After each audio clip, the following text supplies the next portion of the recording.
जी हाँ, चलिए आपकी स्क्रीन पर अगर आप देखें तो अब वास्तविकता और ब्रिटेन जो है अब मृत्युंजय गोल्ड देख लिया, कमोडिटी देख ली, इक्विटी देख लिया, आपकी स्क्रीन पर आप देखें ब्रिटेन अब ईयू का हिस्सा नहीं है।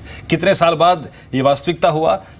2 महीने से 3 महीने से बात कर रहे थे इसके बारे में और फाइनली अगर आप देखें इसका हिस्सा, it's a complete surprise for equity market. बिल्कुल सरप्राइज है, किसी ने ये उम्मीद नहीं की थी कि ऐसा होगा और बाजार के अनुमान के बिल्कुल विपरीत नतीजे आए हैं वीरेंद्र। और पहली बार ईयू से कोई देश बाहर निकला है, तो ये एक बड़ी घटना है अंतर्राष्ट्रीय राजनीति के लिहाज से, और इसका बड़ा इंपैक्ट मार्केट पर दिख भी रहा है। और मुझे लगता है कि मार्केट काफ़ी ज़्यादा चालाक है compare to analyst, compare to expert, क्योंकि मार्केट ने पहले ही भांप लिया कि ऐसा कुछ हो रहा है। और आप देखिए कि आज शुरुआती दौर से ही बाजार ने ये रिएक्शन भी दिखाना शुरू कर दिया कि बाहर होने के बाद जो मार्केट की तस्वीर होगी वो सुबह से ही दिखने लगी थी, चाहे वो कमोडिटी मार्केट हो या फिर इक्विटी मार्केट हो। तो निश्चित तौर पे बाजार ने भांप लिया था और बाजार का जो आज का अनुमान था उसी के अनुमान अनुसार आज नतीजे आए।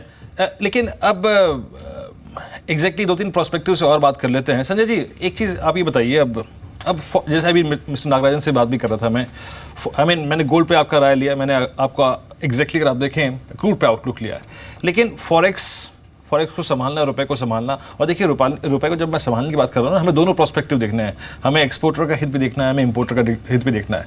रुपया कौन सी ट्रेजेक्ट्री में स्लिप कर सकता है by virtue of this event, किस में आरबीआई इसको रखने में सक्षम रहेगा या फिर चाहेगा, और इसका सीधा इम्पैक्ट आप आईटी सेक्टर पे कैसे देख रहे हैं संजय जी? ठीक है, तो देखिए रुपये पे जो इम्पैक्ट है वो सिर्फ इसी इवेंट के कंटेक्स्ट में देखना सही नहीं होगा। 2 और इवेंट हैं जो जिनका प्रभाव रुपये पे पड़ रहा है। एक तो डॉक्टर रघुराम राजन की क्विट करने की डिसीजन और उनके सक्सेसर का अब तक मनोनीत नहीं होना, हाँ, उसका इम्पैक्ट भी रुपये पर जरूर पड़ रहा है। और खास करके चूंकि ये उस समय हुआ है जबकि ब्रेक्जिट की रेफरेंडम आई है, तो दबाव थोड़ा सा और बढ़ गया है।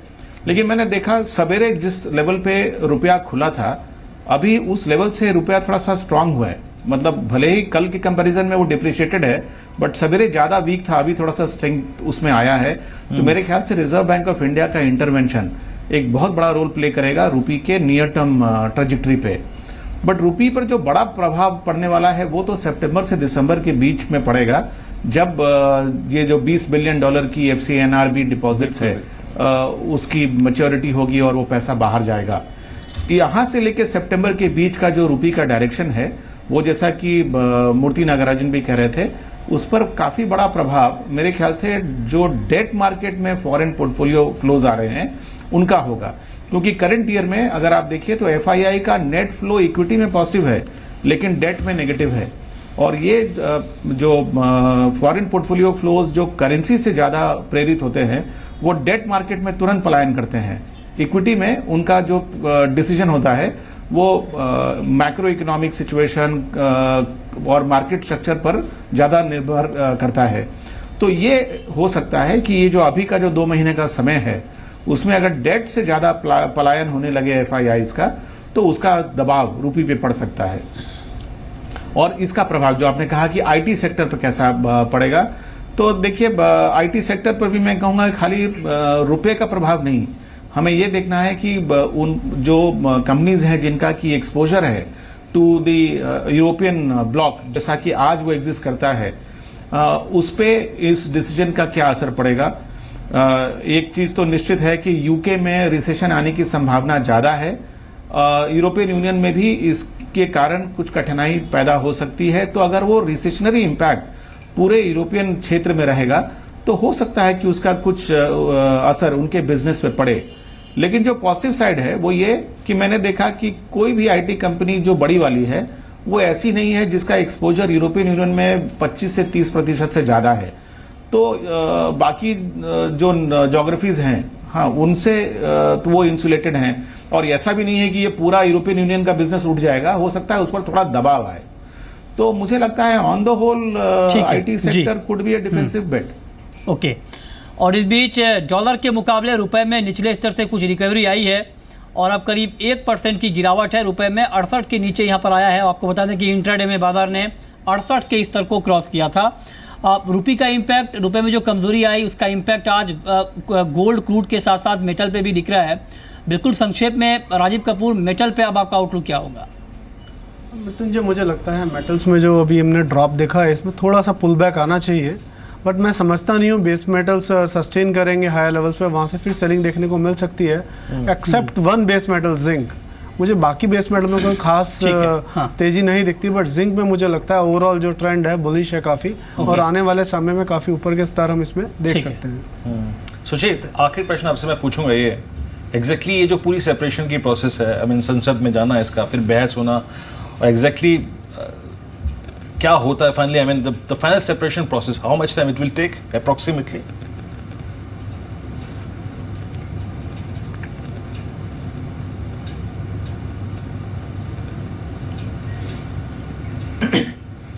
Hello? Suchit, are you getting a voice? Hello? मेरी शायद आवाज उनके उन तक नहीं जा। सुचित, मेरा प्रश्न ये होगा तो ये Yes, hi. They say procedure है जी अभी ये है कि अल्टीमेटली अभी एक ये रेफरेंडम डिसीजन है,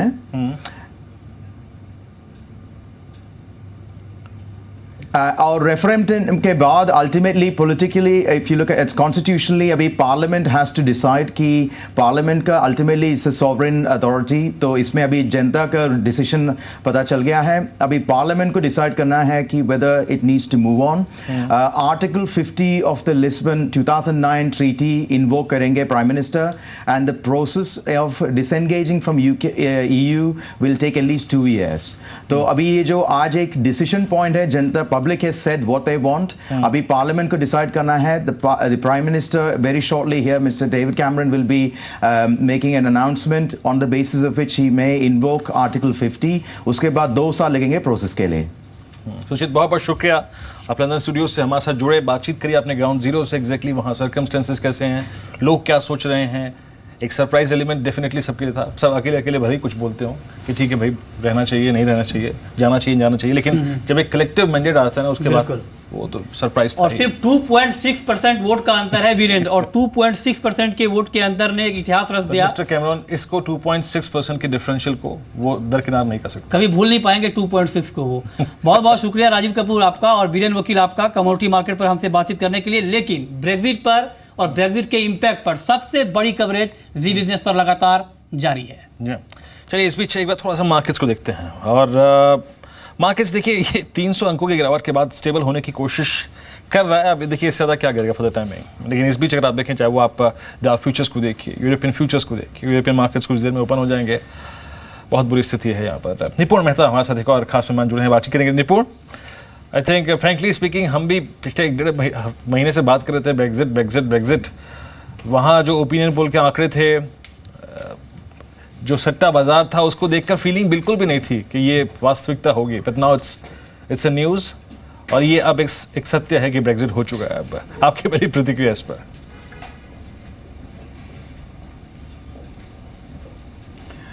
वेल आई थिंक वीरेंद्र, इसका फर्स्ट थॉट ये है कि सबने सोचा था, पूरी दुनिया ने सोचा था कि थियोरेटिकली ये पॉसिबल है, लेकिन एक्चुअली होगा ये एक्सपेक्ट किसी ने नहीं किया था।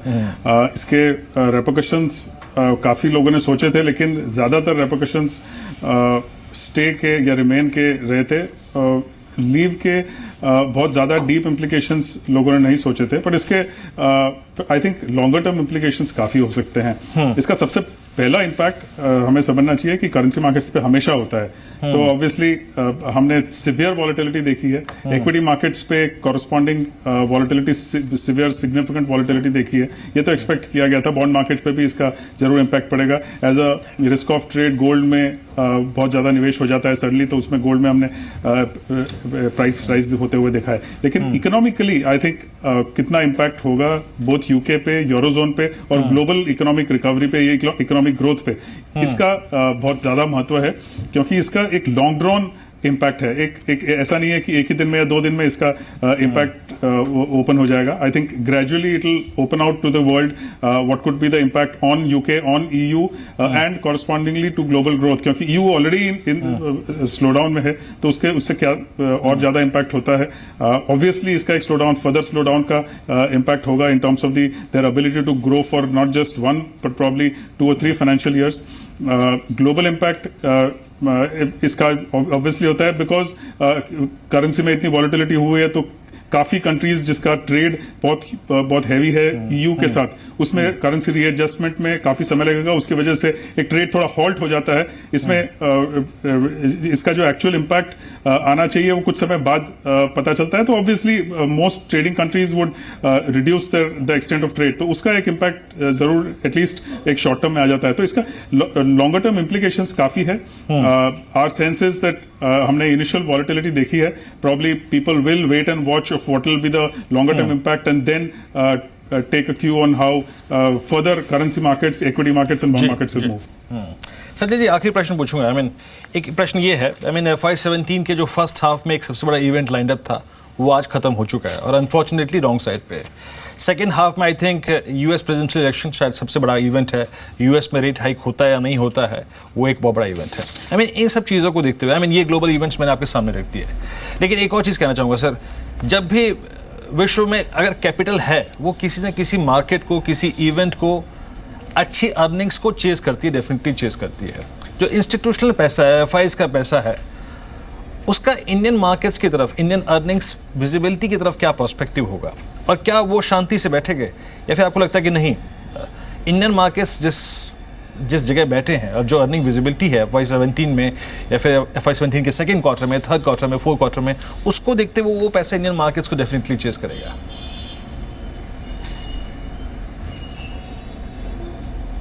मुझे लगता है कि ये जो आज डर का माहौल है उसमें एक कारण ये भी है कि लोगों के मन में इस बात का डर है कि फॉरेन पोर्टफोलियो फ्लोज नेगेटिव हो जाएंगे और बहुत बड़ी मात्रा में नेगेटिव हो जाएंगे। मेरे ख्याल से लॉजिकली अगर आप देखें तो इसकी संभावना कम है। क्योंकि ना सिर्फ हमारी मार्केट्स फंडामेंटली अच्छी हो गई हैं, जो डोमेस्टिक पार्टिसिपेशन भी अब जो आ रहा है इक्विटी मार्केट में, तो वो भी एक कॉन्फिडेंस पैदा करता है। तो मुझे लगता है कि देखिए, ये जो इवेंट्स आपने कहे, एक तो ब्रेक्सिट जो कि आज हो चुका और जो यूएस की फेड रेट की हाइक जो कि होने वाली है, इन दोनों इवेंट्स के आसपास एक रिस्क ऑफ एनवायरनमेंट क्रिएट होगा जिसमें फॉर सम टाइम एफआईआई के फ्लोज नेगेटिव होंगे। लेकिन पूरे साल का अगर आप हिसाब किताब देखेंगे तो आप देखेंगे कि नेट फ्लोज जो एफआईआई का है वो पॉजिटिव रहेगा। क्योंकि आप देखिए, वर्ष 2016 में ही एक समय ऐसा आया था बजट के पहले जबकि फॉरेन एफआईआई की फ्लोज नेगेटिव थी, और आज उनकी नंबर नेट फ्लो जो है वो डोमेस्टिक म्यूचुअल फंड से ज्यादा बड़ी है।